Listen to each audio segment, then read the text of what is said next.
Ora então, muito boa tarde, estamos aqui em mais uma sessão nesta festa em linha de livros desalinhados. Hoje estamos no Alentejo e estamos aqui com a companhia do Pedro Estorninho, que tem também um livro novo a sair, O Princípio do Corpo, um livro de poesia, isto depois de ter publicado o ano passado um livro de contos com o nome das Origens, e portanto também isso é desde só, ou por si só, razão para estarmos aqui neste Alentejo, porque também isso está presente nesses dois livros, essa dimensão do Alentejo. Sim, de certa forma está presente, porque está presente em mim, não é? Há uma questão de profundidade que eu não consigo, nem quero fugir dela. A relação da minha origem, a relação da minha raiz, a relação do meu útero, não é? Porque a minha mãe era do Alentejo, mas também de todo o tempo, desde que me conheço, de estar aqui no Alentejo e de viver, umas vezes mais constantemente, outras vezes no imaginário e na memória, mas sim, faz parte da minha realidade mística e da minha realidade mágica. Então, este novo livro de poesia, O Princípio do Corpo, há uma dimensão que eu creio que está muito presente, e esta relação que tu falas, uterina, ao Alentejo também, eu creio que está muito presente também neste livro, no fundo, essa dimensão exatamente uterina, que não será provavelmente apenas só territorial, geográfica, mas é mais do que isso, não é? Não, mas isto é um bocado, agora até podíamos ir ao Islão ou outra questão qualquer, não é um estado físico. Isto do Alentejo não será um estado físico. É uma relação geográfica, obviamente, o Alentejo existe, está mapeado, existe como território, mas há uma relação para além do território. Há uns anos atrás, Manuel da Fonseca, num café, que ele parava ali na zona da Misericórdia, ali em frente à Igreja de São Roque, em Lisboa, ele dizia que o Alentejo talvez seja das diásporas mais profundas, mesmo quando estamos no Alentejo. E eu acho que esse estado não físico de se ser alentejano, eu não nasci em Évora, porque a minha mãe na altura não quis. Eu não quis porque eu nasci 2 meses antes do 25 de Abril, nasci em março de 74, e na altura, até por relações burocráticas, era extremamente difícil, e depois, obviamente, mais tarde eu viria a viver em Lisboa, os trabalhos dos meus pais e por aí fora, e relações depois de inscrições escolares e por aí fora, como sabemos, eram além de tempos tenebrosos, eram tempos burocraticamente difíceis para todos os aspectos. E a minha mãe quis que eu fosse nascer a Lisboa no dia 6 de março, um dia para muita gente, e para mim próprio, muito importante até politicamente. Há sortes destas. Há sortes destas. E efetivamente fui lá nascer, mas às mães perdoa-se tudo, não é? Não nasci em Évora, mas às mães perdoa-se tudo. Esta relação do Alentejo, não é só do Alentejo, atenção, não é só do Alentejo. Há relações destas de alma, digamos assim, se pode usar o termo alma, como ser transmontano, como ser minhoto, como beirão, não é? Aliás, toda uma raia de interior, toda uma faixa de interior é extremamente importante. Extremamente importante.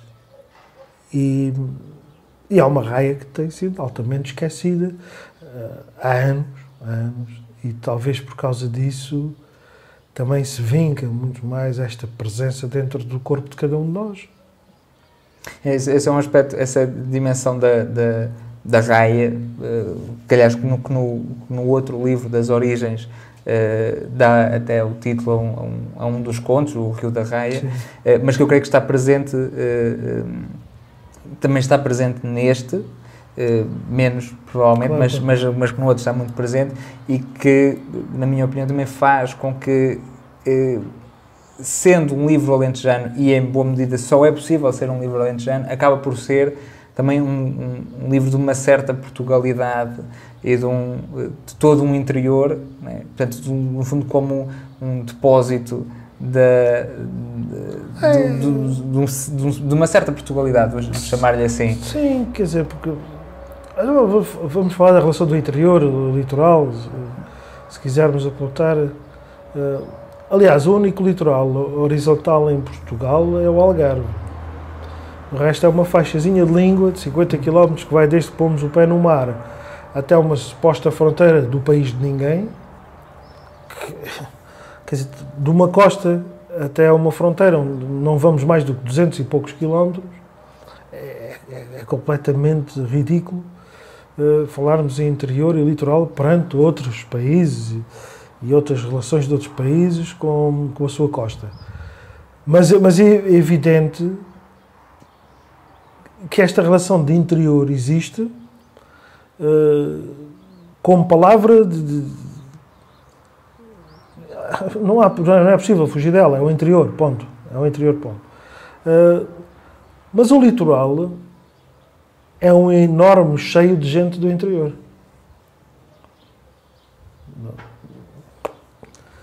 Quem é que é de Lisboa? Quem é que é do Porto? Quem é que é de não sei de onde? E de repente vamos... eu sou, mas o meu pai era dali, não sei o quê. Pessoalmente, se me disseres... Os teus pais não nasceram em Lisboa. A minha mãe não nasceu em Lisboa. O meu pai vem de outro litoral, vem do Algarve, vem de Lagoa, ali de Carvoeiro, daquela zona.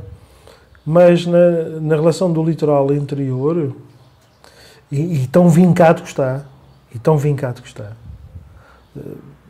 pelo lado menos positivo, nós, se mandássemos vir alguém do Brasil, ou alguém sei lá, do Canadá, olhava e dizia, como assim interior? Vocês são uma eterna praia. Exatamente. Vocês são uma eterna praia.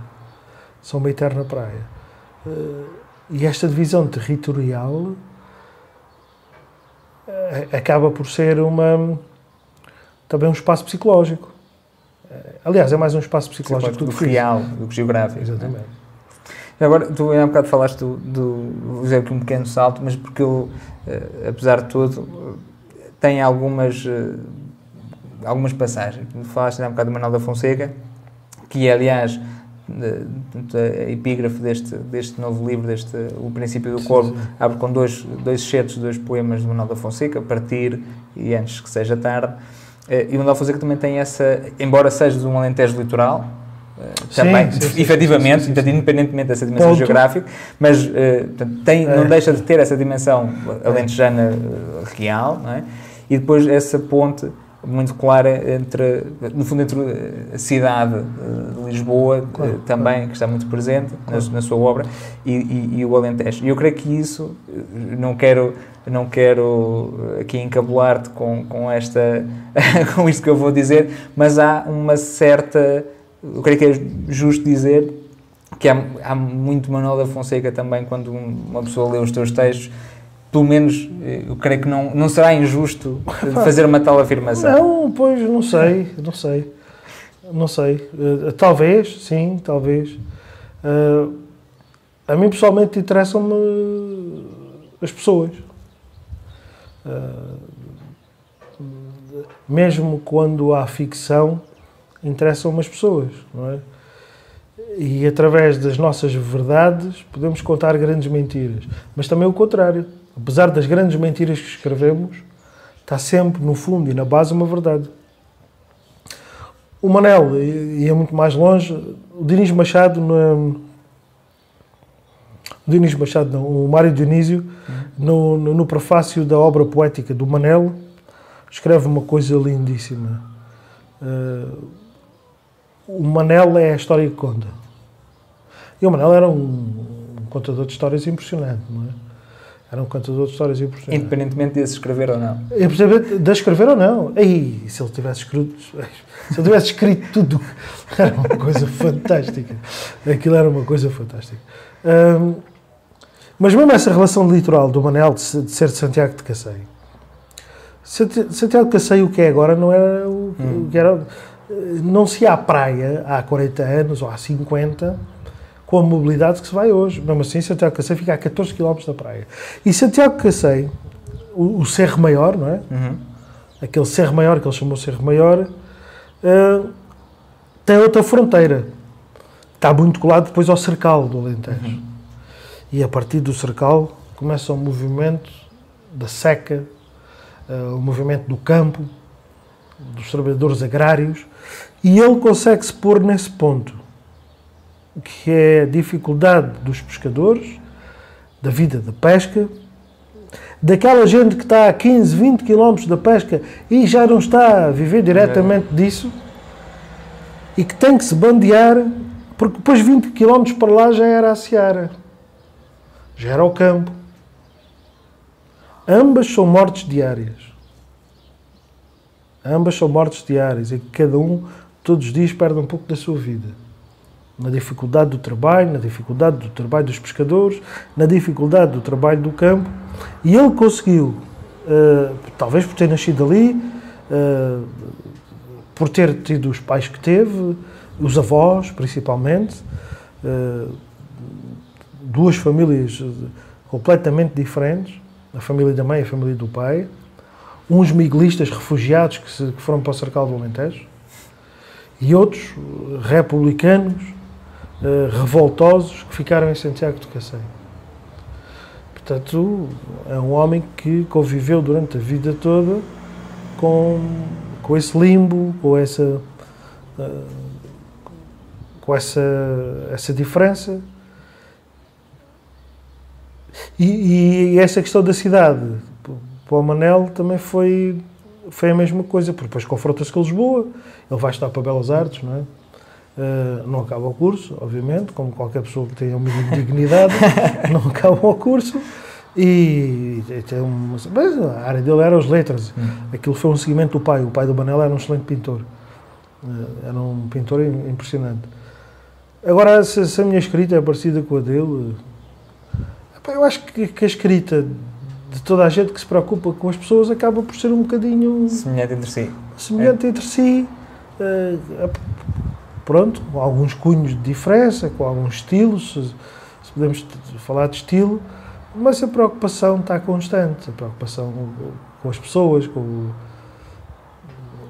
o que temos hoje presente entre nós, com as dificuldades, com este sistema de imposição de capital, não é? Que é um sistema completamente falido, está mais que provado. Então agora, nestes últimos 3 meses, viu-se perfeitamente que o capital não está assente num castelo, em grandes muralhas, está assente numa palhotazinha, que se vai aguentando conforme os ventos, e que tem que se alimentar, às vezes dos próprios, porque se não alimentar dos próprios não compensa. E isto está mais que visto. Portanto, a escrita em si, com parecenças ou com relações similares agora é neorrealismo, agora é isto e não sei o quê. Não vejo dessa maneira. Vejo uma preocupação de alguém que... temos o caso do Chekhov, que há 100 e tantos anos, pronto, tínhamos a carruagem e partia-se a roda, não havia um furo no pneu, mas a preocupação dele foram as pessoas. Depois a relação tecnológica será outra coisa, será uma coisa diferente, é isto, não podemos... Quem tinha o problema de há 100 anos tem o mesmo problema de agora, a relação da luta de classes, a relação da pobreza, a relação da imposição de um sistema de capital que só consegue viver da miséria dos outros. E esta preocupação é uma preocupação constante. E podemos ir mais longe, podemos ir ao Emílio Zola, podemos ir a outros, e está lá essa preocupação, não é? Então, vou voltar do Zola para o Pedro Estorninho. eu creio que neste livro, neste O Princípio do Corpo, há uma preocupação que está muito evidente, eu creio que passa o livro todo, que é o mundo que fica depois do autor, digamos assim. Este, no fundo, quase o mundo que vos deixo, não é? Há uma certa dimensão dedicatória no livro, que acho que o atravessa em boa medida, de este mundo que tens, que é teu, que te cabe cuidar. Sim. E que cabe transformar, e que... o mundo que eu vos deixo, ou que eu te deixo, seria muito petulante, não é? Sim, ou que eu tento deixar. Sim, tem que haver não tem que haver uma preocupação comigo. Sim, é aí que eu acho que não é. Isso seria completamente. De um ego, tu deves precisar de 3 ou 4 corpos para ter esse ego. Exatamente, sim. Eu percebo que não quero que isso passe essa ideia. Mas obviamente que há preocupações da minha ação, da minha pegada como pessoa. Falo-se muito da pegada ecológica, mas também a pegada cultural. Sim. O que é que eu te posso... O que é que eu contribuí para o que vais viver a seguir? Onde é que eu falhei, onde é que acertei? Isso depois alguém o dirá, alguém o julgará, alguém... Ou não. Ou não. Não é a preocupação. Não é essa coisa. A preocupação é... Para já o futuro é logo uma coisa muito boa. O futuro é apenas uma mera especulação do homem. Eu não sei se o futuro existe. Exatamente. Sim. Eu sei que o futuro existe se dissermos assim, vamos os dois almoçar na sexta-feira. No sábado a seguinte... É que sabemos se o futuro existiu ou não. Existiu o futuro ou não. E aí sabemos que existiu o futuro. Portanto, o futuro é esta especulação constante do homem. O futuro. E estamos constantemente a amedrontar e a dizer às pessoas o futuro, cuidado com o futuro, vejam lá como é que fazem o futuro. Não, o futuro não é isso. O futuro depende do que eu fizer hoje. Tal como eu estou aqui, dependendo da história. Se eu posso escrever o que escrevo agora, e agora vamos ao Manel. É porque o Manel da Fonseca escreveu na altura que estava proibido de escrever o que escreveu. Entre outros. E fazer teatro, e fazer cinema, e por aí fora. Portanto, há uma preocupação óbvia minha da ação agora, no presente, e no dito futuro próximo, de saber que eu posso estar a contribuir positivamente para qualquer coisa. Há um livro um livro que depois foi muito conhecido e tal, e fez cinema, fez uma série de trabalhos em cinema sobre esse livro, que é Dom Camilo e o seu Pequeno Mundo, do Giovanni Guareschi, que era um militante do Partido Comunista Italiano, esteve na guerra, teve não sei o quê. Isto é tudo muito interessante, mas alguém decide mexer a falangeta do dedo mindinho, não sei o quê, isto é tudo por água abaixo. Portanto, qualquer ação mínima, mesmo que as pessoas achem que não tem importância, tem a devida importância para estarmos um bocadinho melhor, para deixarmos isto um bocadinho melhor. Portanto, no fundo, é esse apelo que eu acho que fica presente também no livro. Sim, não é só um mundo que deixo, mas é um mundo que eu quero que tu tenhas para ti também. Não é? Ou que pelo menos tu tenhas conhecimento dele. E que o possas ter, que o faças por ele, que faças... Sim. Olha, não existiu só aquele lado, existiu este. E esta coisa agora destes 3 para nós, não é? Já vamos a caminho de junho, foi fevereiro, março, abril, maio, fim de fevereiro. No outro lado já vem desde dezembro. Isto vem um bocadinho de encontro a este tipo de pensamento que podemos ter, de espera aí, realmente importa o que eu fiz nos últimos tempos, porque se calhar não posso fazer outra vez. Criou-se isto, não é? Criou-se isto. E, como se criou também, sabermos quem é que está do nosso lado da barricada, quem não está. Mas isto é importante, é engraçado, e para quem é crente, que é cristão, ou até mesmo católico, apostólico romano, isto surge numa época de advento.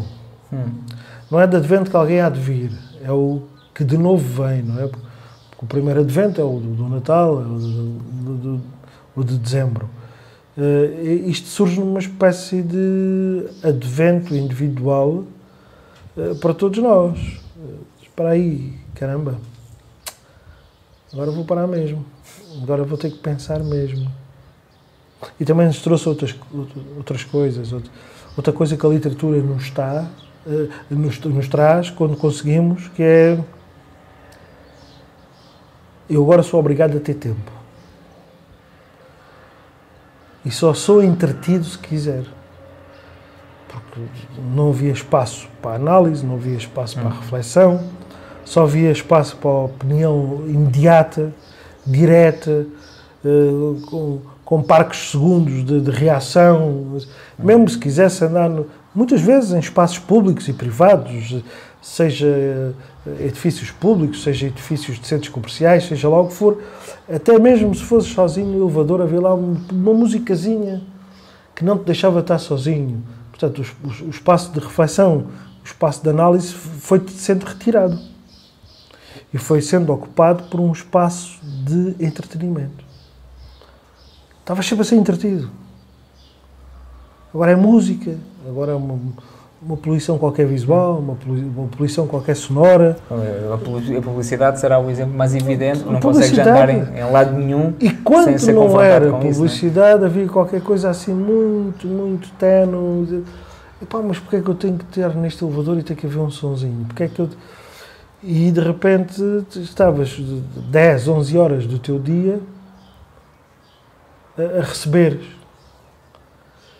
E uma parte de 90% não era nada, não é? E isto obrigou-te a estar um bocadinho contigo próprio.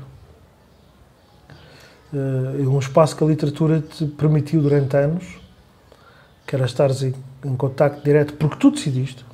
Eu vou pegar, ou porque alguém te indicou, seja lá o que for, mas tu decidiste. Agora estou comigo, vou ler isto e depois vou analisar, ou isto está-me a fazer pensar, não sei o quê. Num envolvimento, numa coisa que se gerou à tua volta, que foi um espaço do silêncio e do vazio. Isso, eu presumo que algumas destas preocupações te venham também, ou pelo menos reflexões, se calhar mais do que preocupações, estas reflexões também te venham do facto de além da escrita, da poesia e da prosa, mas também desta tua dimensão de homem do teatro, isso também, essa ideia de construires algo para a fruição, e que também implica uma certa democratização desse acesso, não é? E que no fundo, como se estivesse a dizer que nestes tempos há uma... não quero dizer a palavra convocatória, mas agora já a disse e, portanto, vou usá-la. Acabou-se, agora é assumir. Agora está a assumir, já a disse. Mas essa dimensão de convocatória para que as... Sim, o teatro é sempre um problema, porque o meu espaço de trabalho é o espaço livre dos outros. Ninguém vem, salvo raras exceções, críticos, porque agora também já não há, mas alguns 2 ou 3 colegas. Quem vem ao teatro vem no seu tempo, no seu espaço livre. Como nos livros. Como nos livros, exatamente. Independentemente de editores ou de relações de estudo e não sei o quê, mas quem vem ao teatro vem no seu tempo livre, na sua folga. Nem que seja na sua folga diária, mesmo que não a tenha semanal, que agora é muito comum. E parte de quem o faz, neste caso é a minha preocupação, no meu trabalho no teatro, de não lhe dar outra vez o mesmo. De não lhe dar outra vez o mesmo. E não lhe dando outra vez o mesmo, não é só deixar alguém passar um bom bocado de tempo. É alguém passar um bom bocado de tempo e depois conseguir pensar nesse bom bocado de tempo que passou. Também não quero que as pessoas vão para lá, aí agora eu estou a sofrer, que é um disparate. Não acontece, a vida é assim, não vamos lá fazer aqui grandes coisas, mas não me apetece entretê-los quando vêm ao teatro. Nem quero. Nem quero. Nem quero. Nem quero que o teatro que eu faça isso. Nem quero que o teatro que eu faça isso. Faça isso. Portanto, mas tenho que ter a consciência que o tempo que aquela gente dedicou naquela hora e meia, é o tempo livre deles. E sabendo que, na maior parte das vezes, não vamos estar com grandes fantasias, a conclusão não é a conclusão deles, ou a análise do público, não é todo o processo que eu tive de trabalho, mas é aquele objeto artístico, aquela hora e meia, que eles vão analisar e vão pensar nela. E cada um deles sozinho.